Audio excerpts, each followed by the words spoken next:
Présidentielle 2022, la parole aux élus. Alors, je me présente, Jean-Louis Chivot, je suis le secrétaire du CSE SA-SNCF. C'est un CSE de presque 11 000 salariés. J'ai été précédemment secrétaire du CE EPIC SNCF. Donc voilà, donc c'est mon deuxième mandat en tant que secrétaire du comité. Chez SNCF, je suis agent de la sûreté ferroviaire SNCF. C'est mon métier d'origine. Je suis également membre de la C2SCT Sûreté et membre du conseil d'administration de SNCF.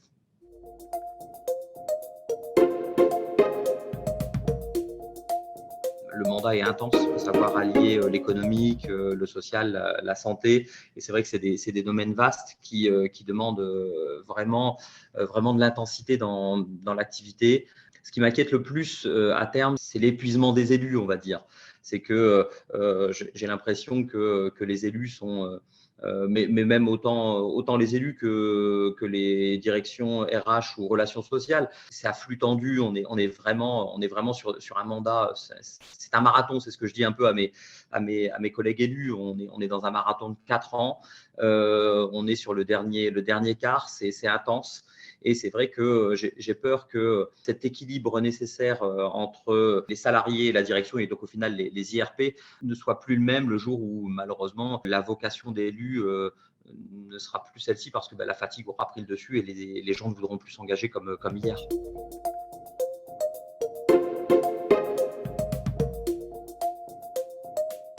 Je pense qu'il faut aller un peu plus loin dans le cadrage, donner une limite de création du C2SCT par rapport à un nombre d'effectifs. Bien sûr, les C2SCT sont inscrits dans le droit, mais pouvoir les démultiplier en fonction des périmètres et des effectifs, et puis aussi normer également le nombre de représentants de proximité.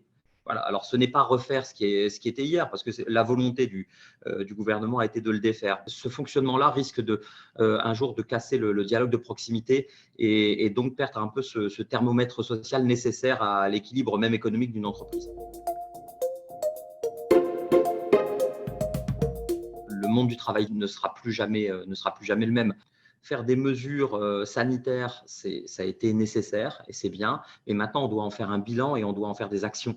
On doit imposer à des entreprises, et c'est nécessaire, on doit imposer à des entreprises de mettre en place le télétravail sur les métiers télétravaillables.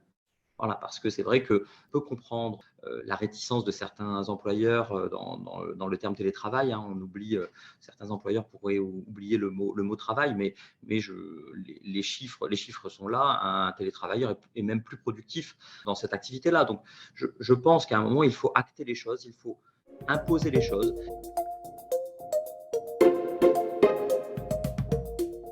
La première des choses, c'est d'arrêter le dumping social. Et ça, je pense que beaucoup nous rejoindront, parce que les gouvernements successifs ont eu pour volonté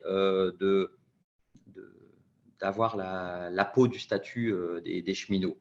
Chose faite, bien malheureusement. Et pourquoi bien malheureusement? Parce que je pense que l'équation du gouvernement de vouloir baisser les coûts ou ubeuriser un peu les choses, il y a un problème dans l'équation, c'est que baisser les coûts, certes, c'est utile pour l'économie des Français, mais en même temps, le patronat va chercher aussi un jour à baisser les salaires, parce que voilà, l'économie se fait aussi sur ce levier-là. Ensuite, sur la fin du statut, on avait ce statut au sein de SNCF qui nous donnait un avantage certain, la retraite à 55 ans. C'était ce contrat social.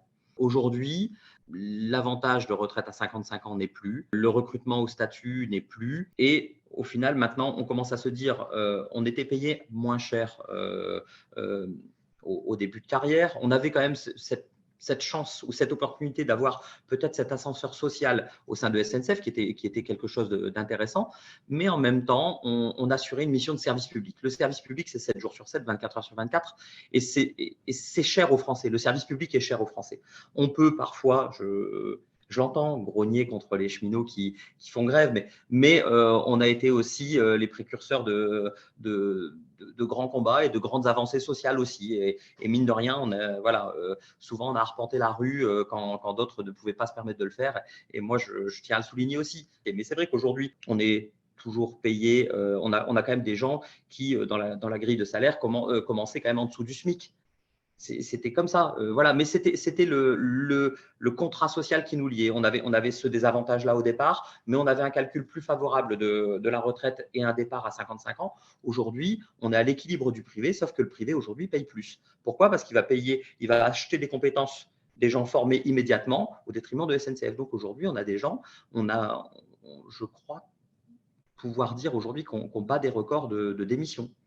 C'est ce qui est inquiétant. À un moment, je pense que le dumping social doit s'arrêter. Arrêtons de tirer sur un cheminot qui gagne 2 000 € par mois. Je n'espère que ça pour tout le monde. Et pareil, on a l'avantage de ne pas payer le train. Écoutez, moi, je suis content aussi pour les agents EDF qui ont un prix sur l'électricité, puis les gens de chez Renault qui ont aussi un prix sur leur voiture. Il ne faut pas tirer les gens vers le bas. Moi, je pense qu'il faut tirer les gens vers le haut. Et c'est là le problème aussi de vouloir toujours stigmatiser des populations ou des corporations.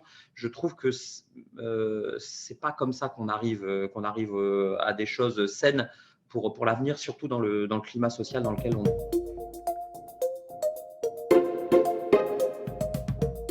Je pense qu'aujourd'hui, on range trop l'écologie à un parti. Moi, je pense que l'écologie n'a pas de parti parce que le but, c'est de sauver notre planète. Il n'y a pas d'autre mot. On a des ambitions de baisse des gaz à effet de serre, voire même du zéro carbone. C'est très bien, mais en même temps, je n'entends pas un vrai discours sur le principe, notamment des comobilités, parce que ça, c'est le sujet. Aujourd'hui, le fret ferroviaire français, c'est 10% du marché. Ce qui m'embête, c'est qu'en Allemagne, eux sont déjà à 20%. C'est quand même assez hallucinant que nous, Français, nous n'arrivions pas à s'aligner ou à augmenter notre part de marché sur le sujet. Ça passe peut-être immédiatement ou au moins rapidement au principe d'imposer le ferroutage aussi pour les transporteurs étrangers. Aujourd'hui, SNCF, le TGV brille chez SNCF. C'est vrai que c'est une réussite française. Voilà, moi j'en suis fier. En plus, il a été lancé l'année de ma naissance, donc j'ai toujours ça en tête. Je vois que les transports du quotidien peinent. Aujourd'hui, le réseau vieillit, l'investissement n'est pas là.